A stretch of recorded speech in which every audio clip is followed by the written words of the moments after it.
The moment you feel disrespect, that sharp spike of heat in your chest, the tightening of your jaw, the sudden urge to defend your honor, you have entered the kill zone. But not the one you think. You haven't entered a battle for your reputation, you have entered a battle for your emotional control.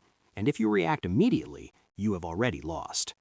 We need to deconstruct what is actually happening in your brain during these first 3 seconds. This is critical because 99% of people fail the test of disrespect right here. When someone insults you, cuts you off in a meeting, or makes a passive-aggressive comment about your appearance, your brain's amygdala, the ancient threat detection center, hijacks your prefrontal cortex. This is the amygdala hijack. Your logic center shuts down. Your body floods with cortisol and adrenaline. You are biologically primed to either punch them or run away. The problem? In modern society, you can't do either. So you stutter, you get defensive, or worse, you explode in a rage that makes you look like the crazy one. This is exactly what the disrespectful person wants. Disrespect is rarely an accident. In the realm of dark psychology, disrespect is a tool. It is a compliance test. The person disrespecting you is subconsciously, or sometimes consciously, checking your boundaries. They are asking, how much can I get away with? Is this person high value or low value? Can I control their emotional state? If you get angry, you answer, yes, you can control me. My self-worth is so fragile that your words can shatter it. If you retreat and look down, you answer, I am low value. Please don't hurt me. Both responses are fatal to your status. To handle disrespect, you must override millions of years of evolution. You must do something counterintuitive. You must treat the disrespect not as an attack, but as data. Imagine you were a scientist in a lab. The person screaming at you or mocking you is just a specimen in a jar. When a specimen acts out, you don't get offended. You get curious. You think, how fascinating. The subject is displaying signs of extreme insecurity today. This mental shift is called cognitive reappraisal. It changes the neural pathway from the emotional brain to the logical brain. And the first step to triggering this reappraisal is the strategic pause. Most people are terrified of silence. When someone says, that's a stupid idea, the average person rushes to fill the silence with a defense. Well, actually, I thought about it and stop. You are justifying yourself to someone who hasn't earned your explanation. When the disrespect hits, you do nothing. You do not speak. You do not look away. You lock eyes with them. You count to 3 in your head. 1, 2, 3. This silence is weaponized. In psychology, this creates social tension. Human beings are hardwired to seek social harmony. When you break the rhythm of conversation with silence, the other person's brain hits a panic button. They expected a reaction. They expected a fight. By giving them nothing, you become a mirror. The silence forces their insult to hang in the air, echoing back at them. During this pause, you are not just waiting, you are calibrating. You are determining the type of disrespect you are dealing with. Is this a power play, someone trying to dominate you in front of a group? Is this projection, someone having a bad day and vomiting their emotions on you? Or is this testing, someone seeing if you are a pushover? Once you have held the pause and regained your composure, you are ready to deploy the verbal countermeasures. But remember, the victory was won in the silence. The moment you stopped yourself from reacting instinctively, you flipped the power dynamic. You are no longer the victim, you are the observer, and the observer always holds the power. The biggest mistake people make is thinking they need a clever comeback. They want to be like a character in a movie, delivering a witty one-liner that destroys the opponent. In real life, trying to be clever usually backfires. You stumble over your words or you sound bitter. Real power isn't about outwitting them, it's about outweighting them and outclassing them. In the next section, we are going to look at the specific verbal techniques, the exact phrases you can use after that silence to dismantle their attack without ever raising your voice. These are techniques used by hostage negotiators and therapists to de-escalate toxic behavior instantly. But they only work if you have mastered this first step, the suppression of your own ego. Now that you have mastered the strategic pause and regained your control of your prefrontal cortex, it is time to engage. But we are not engaging to fight, we are engaging to dismantle. We're going to use a concept I call verbal judo. In judo, you don't use your strength against your opponent, you use their momentum against them. When they push, you pull. When they pull, you push. The first technique in your arsenal is the clarification trap. Disrespect often relies on ambiguity. Passive-aggressive comments, sarcastic jokes, or backhanded compliments all thrive in the shadows of meaning. The attacker wants to hurt you while maintaining plausible deniability. If you get upset, they can say, "Whoa, relax, it was just a joke, you're so sensitive." To defeat this, you must drag their hidden meaning into the light. You do this by asking a question that forces them to explain their insult. After your 3-second pause, look at them with genuine curiosity and ask, "I'm sorry, what exactly did you mean by that?" Or simply, "Could you repeat that, please?" This seems innocent, but it is devastating. Jokes are only funny told once. Insults are only powerful when they're snapped off quickly. By asking them to repeat or explain it, you force them to engage their logical brain. They have to process what they said. Usually, one of two things happens. 1, they realize how petty or rude they sounded and they backpedal. "Oh, nothing, I just meant." 2, they double down. If they double down, they expose themselves as overtly toxic to everyone else in the room. You have removed their shield of "it was just a joke." You are making them do the work. You are making them dissect their own rudeness. Let's look at a harder scenario. What if the disrespect is blatant? What if they are yelling or attacking your character directly? For this, we use a technique called fogging. Fogging is the art of agreeing with the truth but refusing the insult. It creates a psychological fog where the attacker swings at you but hits nothing solid. There is no resistance, so they lose their balance. Let's say a colleague says, "You're so disorganized. You submitted that report late again. You're incompetent." The instinct is to fight. "I'm not incompetent. I had 3 other projects." The fogging response is, "You're right. I did submit the report late." And that's it. You stop talking. You agreed with the fact, the report was late, but you ignored the judgment, you were incompetent. By agreeing with the truth, you instantly neutralize the conflict. They cannot argue with you if you're agreeing with them. They expected a fight. When you don't fight, they are left standing there with all this aggressive energy and nowhere to put it. You have effectively said, "I accept the data, but I reject your emotional framing." The third technique is negative inquiry. This is for when someone is nitpicking or trying to make you feel insecure about a specific flaw. If someone says, "I can't believe you're wearing that to the meeting," instead of getting defensive, "What's wrong with it?" You lean into it. You ask, "You think it's not appropriate? What specifically is wrong with the style?" You ask for more criticism. This confuses the attacker. They're used to people running away from criticism. By inviting it in, you show that you are not afraid of their opinion. You turn their insult into constructive feedback, even if they didn't mean it that way. You force them to become a critic rather than a bully. Often they will run out of things to say because their initial comment was empty emotion, not valid critique. Finally, for the ultimate power move against a bully who is trying to dominate the room, utilize the meta-commentary. This involves stepping out of the content of the conversation and commenting on the dynamic of the conversation. You are pulling back the curtain. If someone is constantly interrupting you or speaking with a hostile tone, you pause and ask, "Are you trying to be helpful right now, or are you just trying to be hurtful?" Or, "I've noticed you're raising your voice. Is there a reason you feel the need to yell?" This is a showstopper. You are calling out their behavior in real time. You are not debating the topic, the report, the dinner, the money. You are debating their conduct. This signals that you are the authority figure in the interaction. You are the adult in the room disciplining a child. However, these verbal techniques assume you are dealing with a rational, if not rude, human being. But what happens when you are dealing with a narcissist, a sociopath, or someone who thrives on chaos? The rules change. For them, any engagement, even negative engagement, is a reward. In the next part, we will dive into dark psychology defenses. I will show you how to handle the most dangerous types of people, the ones who don't just want to win an argument, they want to destroy your sanity. We will discuss the gray rock method and how to become invisible to predators. We have covered how to handle standard rudeness. Now we enter the deep end, how to handle toxic personalities, narcissists, Machiavellians, and chronic manipulators. For these individuals, disrespect is not a momentary lapse in judgment. It is their fuel. In psychology, this is known as narcissistic supply. They need your emotional reaction to validate their own existence.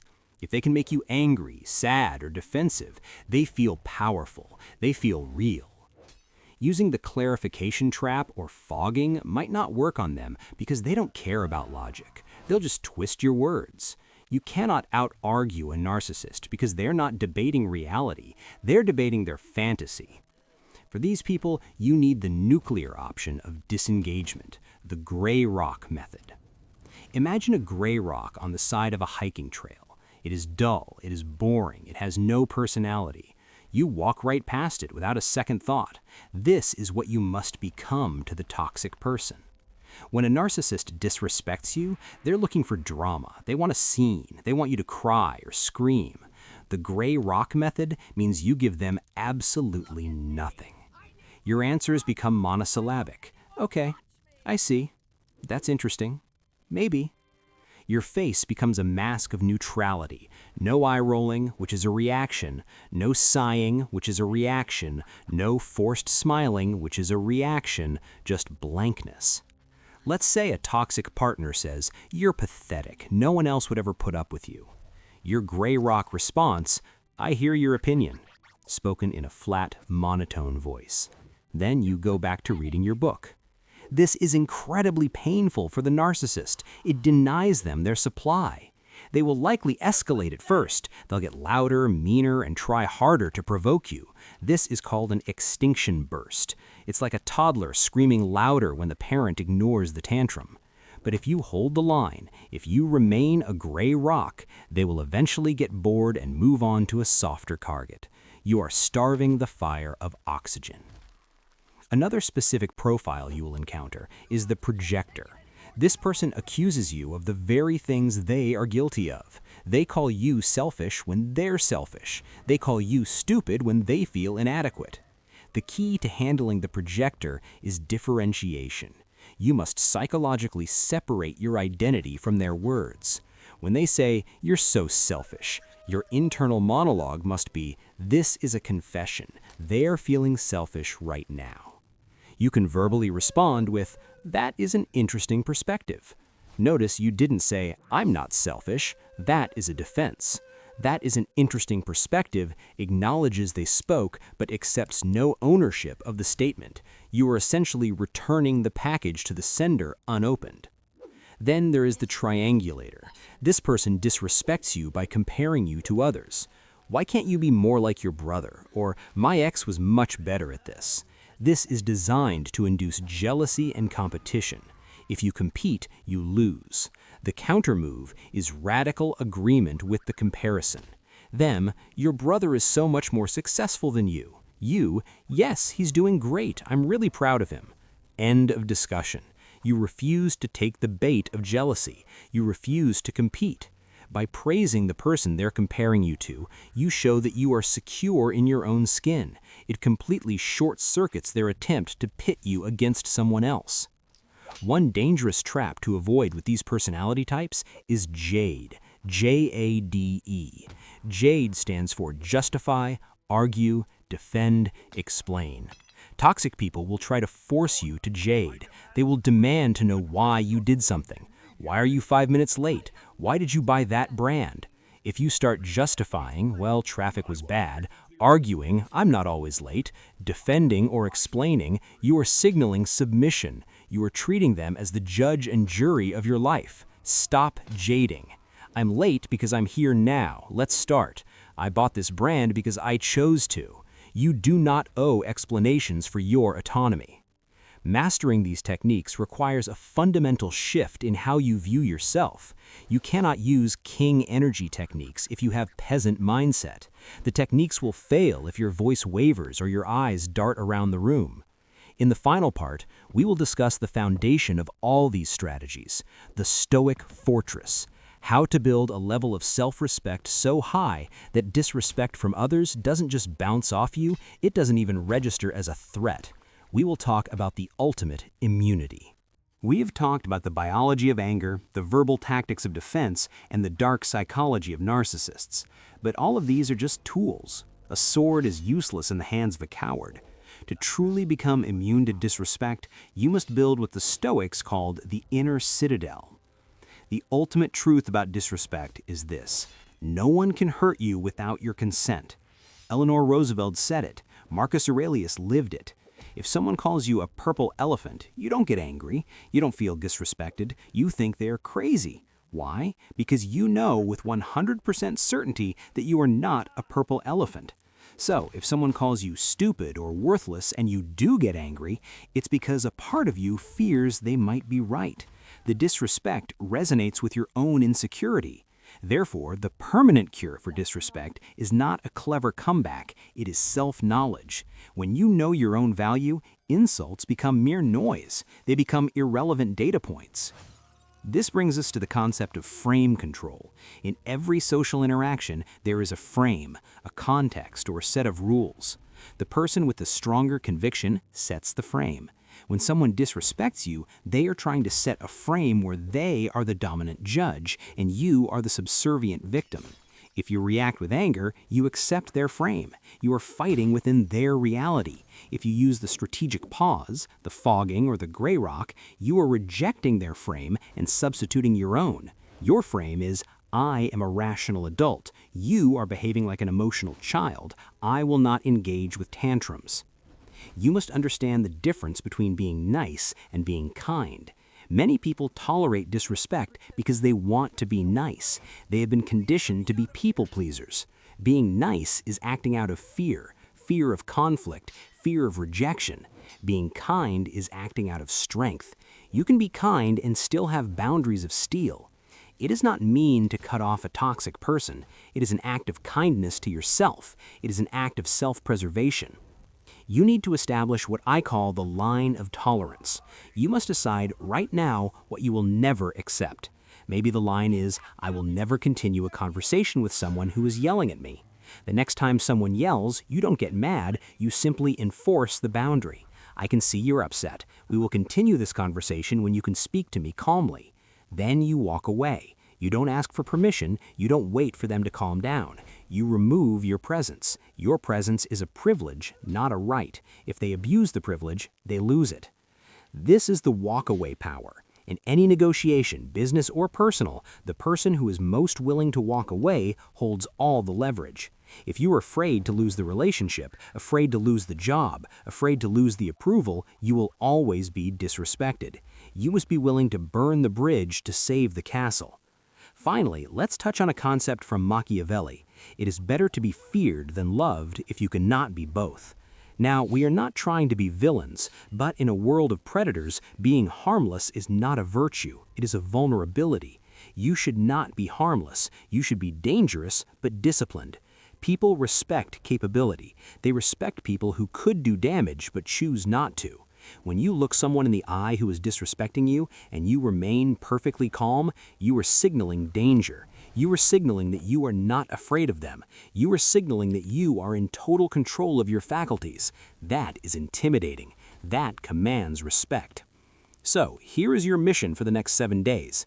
The next time you encounter a rude waiter, a dismissive boss, or a snarky relative, do not look at it as a bad day. Look at it as a training simulation.